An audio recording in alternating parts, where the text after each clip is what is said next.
ஆனா இப்படிப்பட்ட ஒரு ஆட்சியை நான் பார்த்ததே இல்லைங்க.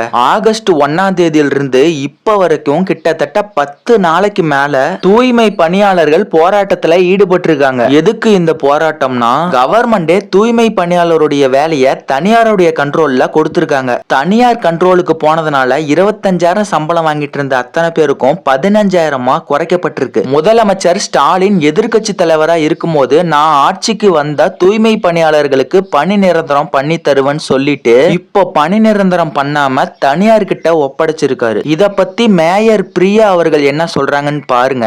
கடந்த அதிமுக ஆட்சியில 10 மண்டலங்கள்ல பிரைவேடைஸ் பண்ணாங்க. அப்ப எங்க போச்சு? அப்ப ஏன் குரல் கொடுக்கல? குரல் கொடுக்கலையா? கோமால இருந்திருப்பாங்க போல. ஒட்டுமொத்த தூய்மை பணியாளர்களும் சேர்ந்து கோரிக்கை வச்சாங்க. உங்களை நம்பி தான் நாங்க இங்க வந்திருக்கோம். கான்ட்ராக்ட் அடிப்படையில் பணி நியமனம் செய்யப்படுறதுனால அந்த வேலையும் உறுதி செய்யப்பட முடியாத ஒரு சூழ்நிலை. நான் சொல்றேன், உங்க வேலை திரும்ப கிடைப்பதற்கான நடவடிக்கை உடனடியாக திமுக ஆட்சி அமைஞ்ச உடனே உறுதியா.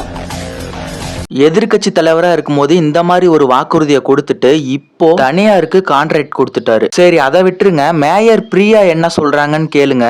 அவர்களுக்கு உணவு இருந்துருங்கன்னா டீ சாப்பிட்டீங்களான்ட்டு நின்று டீ வாங்கி கொடுத்த முதலமைச்சர் நம்முடைய மாண்புமிகு முதலமைச்சர் அவர்கள் அங்க 10 நாளா போராடிட்டு இருக்காங்க. முதலமைச்சர் தூய்மை பணியாளர்கள் கூட டீ சாப்பிட்டதையும் சோறு சாப்பிட்டதையும் உலக அதிசயமா சொல்லிட்டு இருக்காங்க. இத பத்தி அமைச்சர் சேகர் பாபு என்ன சொல்றாருன்னு பாருங்க.